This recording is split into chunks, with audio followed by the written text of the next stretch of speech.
I don't recall him ever forgetting anything. And he wrote very well about those days in Fall River. And his Christmas column was very much a favorite with readers. It's a favorite of mine. And so they asked me to read it. And I'm going to do the best I can, John. But I think you probably would have done better. The years drift away as Christmas comes again. I recall with great nostalgia the Christmas of 1927 and 1928 when I was 7 and 8. We lived in the last house on Pine Street on a hill overlooking the railroad tracks where Harbor Terrace is now located. It was a 2-tenement house, but we lived all over it. We were a large family, 3 girls, 3 boys. My father owned a junkyard, and it was located in our front yard. Secondhand lumber piled high, scrap metal, doors and window sashes in heaps. That was the view from our bedroom windows. From the kitchen in the front room, you looked down the hill on the railroad tracks, which brought the train from Boston out to the pier of the Fall River line to meet the New York boat. You also saw the traffic on Duval Street and the panorama of the waterfront, the New York boat, coal barges, and the Bowen Coal Company with its miniature railway cars that carried and dumped the coal in piles. My mother had a lovely garden in the backyard, perched over the tracks, though the front with all the lumber was not so elegant, to put it mildly. On the south side of the estate, my father had a row of sheds and a barn which housed his horse Nellie, who pulled the junk wagon. Our front room was only open in winter at Christmas time. The days before Christmas Eve, my mother would place a portable kerosene stove with a perforated top, which reflected on the ceiling, thus making the room warm for Christmas. The smell of kerosene can bring back the thrill of Christmas to me to this day. Our Christmas tree would not be put up until the last moment, so it would last. The fresh pine and the odor of kerosene intertwined, and the combination to me is the fragrance of Christmas. Both my parents came from Ireland and were very religious. My mother was a saint, and she loved Christmas with a passion. She brought over the Irish custom of saying 4,000 Hail Marys from December 1st to Christmas Day. If you did this, a legend said any wish you chose would be given to you. Even as a child, my wish would be that we would have a happy Christmas, and we always did. My mother was a superb cook, and that was what she was before she married. She worked on the hill for wealthy Yankees. We were the most Yankified Irish family in Fall River. Christmas Eve, the house would be permeated with the smell of rising bread, white and Irish, with raisins and caraway seeds, and the scent of baking cakes and pies. Around 3 in the afternoon, my mother and father's friend, Annie Cody, would come up the stairs with a large wicker basket filled with gifts. She was like a preview of coming attractions, a harbinger of Santa Claus. At dusk, and it had to be at just the right moment, and only my mother seemed to know. My mother would take a blessed candle and place it in a container on the windowsill, facing up towards Main Street. In my mind's eye, I can still see her pulling back the old-fashioned lace curtains to make room for the candle. As you would look up Pine Street, you would see many candles like this. Candlelight was a symbol of welcomed hospitality, assuring the Irish people that no one seeking shelter would be homeless. Candlelight must shine forth all night long and may be snuffed out only by those having the name of Mary. Of course, every Irish family had a Mary. My mother and I would always rise on Christmas morning at 4:30 and and attend 5:30 Mass at Sacred Heart Church. I would peek in the front room where the kerosene stove was pouring forth heat. Its perforated top would make patterns on the ceiling, and the tinsel on the tree would glow in the reflection. You could see the outline of the presents piled under the tree. What a magical moment. However, I would not open my gifts until we came home from Mass. My mother and I would trek up the hill in the dark. On Pine Street near Purchase, there was a house with a cupola on the top which held a lighted Christmas tree, which was very unusual for the time. The church was like an oasis in a desert as you entered it from the black night. It would be beautifully decorated with wreaths and poinsettias and aglow with candles. It would be a solemn high Mass, 3 priests. When Mass ended, it would still be dark. My heart would be beating so fast I felt it would jump out of my body. When we got in the house, my mother would tie on her white apron and would come in the front room and sit on the piano bench. Before I opened her present, I would give her mine.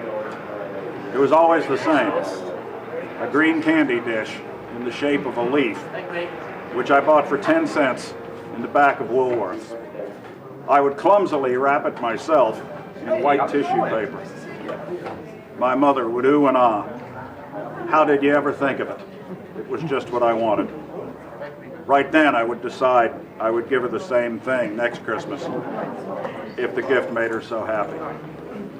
My mother needed a candy dish, like a hole in the head, but she knew how to make a small boy happy. I think of all my memories of Christmas. This is the happiest to me, giving my mother that candy dish. Then I would open my present. My mother and I must have been kindred spirits, because one of my presents was always the same. A puzzle map of the United States, where you could pick up various states separately. I really looked forward to getting it, never tired of it, and liked it the best of my gifts. Then my father and brothers and sisters would get up and go to Mass. If it were a snowy Christmas, you'd look out the bedroom window and see the lumber and the scrap metal all covered with white. And to the west, you'd gaze out as the morning train would meet the New York boat, and elegant women in furs would wave to you as the locomotive would belch and speed by under the kitchen window. Yes, it was fun living on the waterfront. I recall that a family lived on one of the coal barges in the harbor. At Christmas, they would have a lighted tree on board. I envied them. I thought, and still do, that it must be great to live on a boat. First thing you knew, my father and brothers and sisters would be home from Mass. Then the excitement would begin. The phone would begin to ring. Friends would start to come in. Although we had a nice front door, I never remember anyone using it. Everyone came in the back door. The aroma of roasting turkey would be in the air. The dining room table would groan under all the food. The meal would be topped off by the once-a-year treat of snow pudding. This was a Yankee delicacy my mother picked up on the hill. It was made from the white of eggs and would be whipped into a froth. We would take turns beating it, no electric beaters then, for what seemed like hours, till the pudding was as light and clear as the new fallen snow. This would be served with lemon custard sauce. What a scrumptious ending to a delicious Christmas dinner. My mother would always send one of us out to the barn with a special Christmas plate for Nellie, where she had to partake of our Christmas celebration. Christmas afternoon would find new friends arriving, and after supper we would have more company. My mother had a close friend, Mary Dunn, who was a marvelous piano player. Her specialty was Victor Herbert's My Hero. Mary always headed the list of guests. Mona Kennedy, who lived across the street, played the mandolin, and her sister Louise had a lilting voice. Everyone sang around the piano, which was right next to my father's big black safe. where he used to keep it to show he was a success in America, or so he thought. My mother did her best to camouflage it with doilies and poinsettias. My sister May, who worked in Cherry and Webb's, would have a group from the store on Christmas night. We would all sing Christmas carols. Then my father, who was a 6-foot 2-inch sandy-haired Irishman, would boom out in his heavy brogue, "How about an Irish song?" The company would then sing "My Wild Irish Rose," "When Irish Eyes Are Smiling." And then Papa would say, "Mary, how about a tune?" My sister May, no shrinking violet, would favor us with "Where the River Shannon Flows," complete with gestures.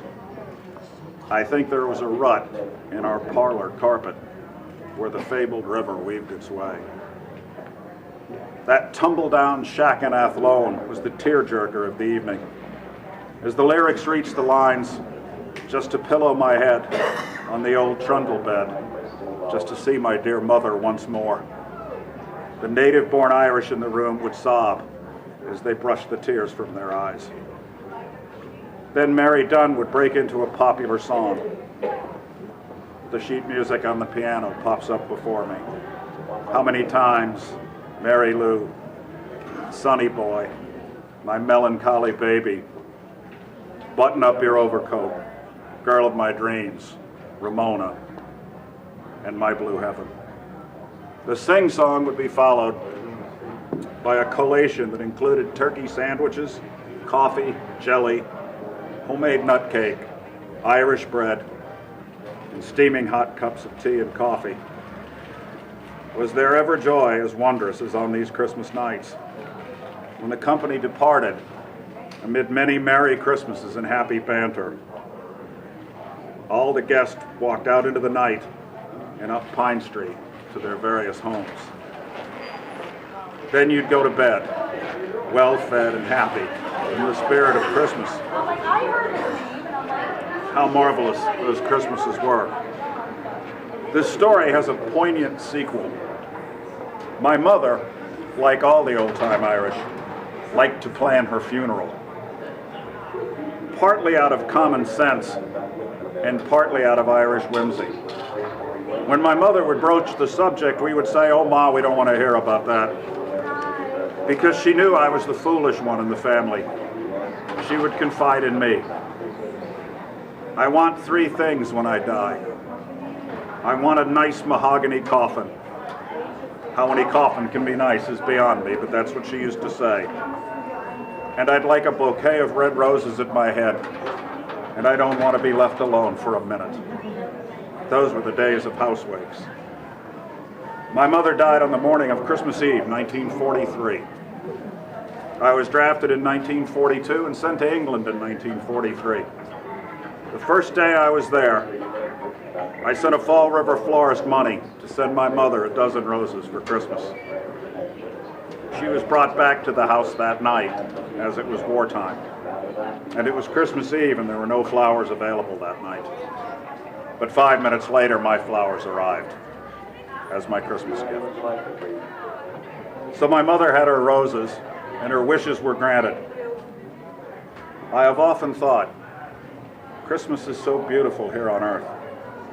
What must it be like in heaven? I thought, what a lovely day to go to heaven for someone who liked Christmas as my mother did. Christmas is a day to be enjoyed. The hit song of a recent Broadway musical is, "The best of times is now." Part of the lyrics are, "So hold this moment fast and live and love as hard as you know how and make this moment last, because the best of times is now." This is true. So enjoy your Christmas with all its joy and pleasures and the happiness of the day with your family and friends. But do not forget the memory of other Christmases and the dear faces who are part of those memories. The true happiness of Christmas is the combination of the present and the past, which makes the day unique. Thank you. Thank you. You did okay, John. Somebody else wrote.